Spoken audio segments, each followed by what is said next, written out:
ঘোষিত তফসিল মোতাবেক আগামীকাল নির্বাচনী প্রচারণা যেহেতু শুরু হতে যাচ্ছে, বিএনপি চেয়ারম্যান জনাব তারেক রহমান সেটি শুরু করতে যাচ্ছেন সিলেট সফরের মধ্য দিয়ে। তিনি আজ রাত 8:15 বিমানযোগে সিলেটে পৌঁছাবেন।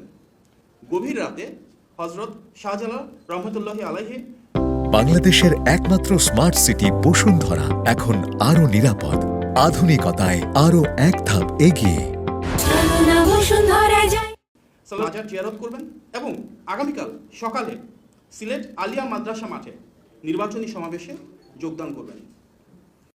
জনাব তারেক রহমান আগামীকাল দুপুরবেলা মৌলভীবাজার সদর উপজেলার শেরপুর আইনপুর খেলার মাঠে সমাবেশে যোগদান করবেন।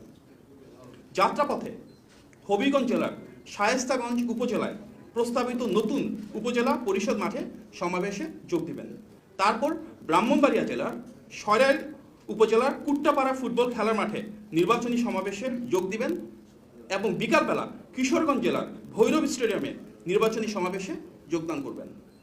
এরপর যাত্রাপথে তিনি নরসিংদীর পৌর এলাকা সংলগ্ন নির্বাচনী সমাবেশ হয়ে নারায়ণগঞ্জ জেলার 2500 রূপগঞ্জ গাউছিয়া এলাকার সমাবেশে যোগদান করবেন এবং তারপর গভীর রাতে গুলশানস্থ বাসভবনে ফিরবেন ইনশাআল্লাহ।